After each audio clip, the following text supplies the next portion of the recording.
Je suis de retour avec Marilyn du site Sécurange, qui a eu la gentillesse de revenir nous voir. Bonjour Marilyn. Bonjour. Voilà, pour nous parler des sièges de grands. Car oui, nous avions vu la fois précédente les coques auto pour nos bébés.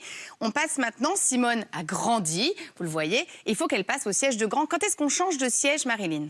Alors, on quitte la coque pour deux raisons. Soit parce qu'on a atteint le poids maximum, le plus souvent 13 kg, à vérifier suivant sa notice, ou quand la tête de l'enfant dépasse du siège. D'accord, donc avant cela, on peut laisser dans la coque, on garde la coque sans souci. Ensuite, quand on passe donc au siège de grand, on a le choix entre le face-route et le dos-route. Vous recommandez le dos-route? Le dos-route, absolument, le plus longtemps possible. D'accord, donc on va faire un bon zoom sur le dos-route qui est important parce qu'il y a plein d'idées reçues. On a peur que notre enfant soit engoncé, qu'il ne voit pas la route, qu'il soit malade. Déjà, pourquoi au niveau de la sécurité, c'est mieux le dos-route, Marilyn? Alors le dos-route, c'est 5 fois plus sûr pour des raisons en fait de force sur les cervicales et de risque de blessures graves. Dos-route, on a face-route, on a 40% de risque de blessures graves pour un enfant à 50 km/h. Dos-route, on descend à 8% seulement de risque de blessures graves. D'accord, on a une petite vidéo donc pour illustrer justement la différence qu'il y a lors d'une collision entre le face-route et le dos-route. C'est vrai que c'est impressionnant. On a donc un harnais classique face à la route. Donc là, on voit la tête est projetée en avant, les cervicales sont très lourdement étirées. La pression sur la nuque est d'environ 300 kg la face-route pour l'enfant. 300 kg, c'est énorme. À 50 km/h seulement. Hein. Ouais. Donc ça, on voit bien la différence. Voilà, là, on voit bien la nuque prend vraiment... Exactement. Et le retour aussi en arrière après. Oui. On a la tête aussi qui va taper. Donc là, on peut avoir des lésions assez importantes. Pour un enfant, c'est très violent. Un coup du lapin un peu commun pour un adulte. Voilà. Et là, on va passer donc au dos-route. Donc là, la tête et le corps sont projetés en arrière. La tête reste bien dans l'alignement de la colonne vertébrale. Il n'y a pas de pression sur la nuque. On tombe à peu près à 50 kg de force uniquement exercée sur la nuque. Donc là, au niveau de la sécurité, c'est évident que le dos-route est à recommander. Exactement. Donc là, nous, on a opté pour un siège dos-route de chez Britax. Exactement. Là, c'est la nouveauté Britax, le Dual Fix High Size. C'est vraiment une toute nouveauté qui arrive en janvier. Après, il y a des tas de modèles, bien sûr, dos à la route. Dans toutes les marques aujourd'hui, toutes les grandes marques, Bébé Confort, Cibex. Donc on en trouve à partir de quel tarif environ un dos à la route, un bon dos à la route? Les premiers prix, on démarre à les 250 € en moyenne. Okay. Et après, ça peut grimper très, très vite. Très vite. Alors, je renvoie vers votre site pour tout ce qui concerne le choix d'un bon siège auto. Vous avez des crash tests, des tableaux comparatifs, ainsi que des notices d'installation. On va pas revenir en détail sur l'installation dans la voiture, mais tout est indispensable.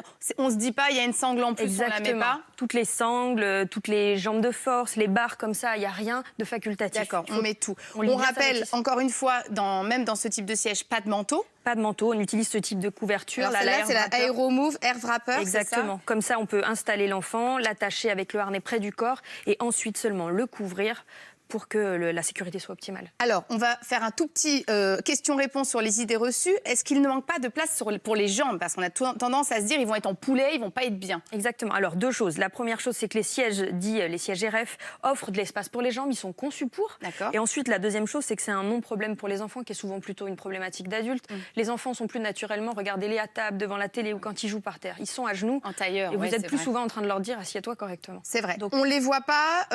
On peut utiliser un miroir comme pour une coque. On fixe un miroir là sur l'appui-tête du véhicule et on peut le surveiller et discuter avec lui sans problème. Et les enfants malades en voiture parce qu'ils seraient justement dans le sens contraire de la marche, c'est un vrai problème? Non, on est plus souvent, alors il n'y a pas de généralité, mais on est plus souvent malade en voiture de façon générale. La question n'est pas de dos ou face route, c'est surtout d'avoir de la visibilité sur l'extérieur. Qui voit la route. Voilà, exactement. Donc ces sièges sont souvent un peu hauts et on a une très bonne visibilité sur le pare-brise arrière, les vitres latérales et souvent ça se passe très bien. D'accord, donc il faut que le parent aussi en soit convaincu. Exactement. Donc on le rappelle, en Suède, pas avant 4 ans. Exactement. Si vous regardez les sites suédois, des fois les mêmes marques en France, les sites en version suédoise, chez eux, ils ne proposent aucun siège pour les enfants face route avant 4 ans. Avant 4 ans. Et ils ont un taux de mortalité des enfants de moins de 4 ans qui est proche de 0%. D'accord.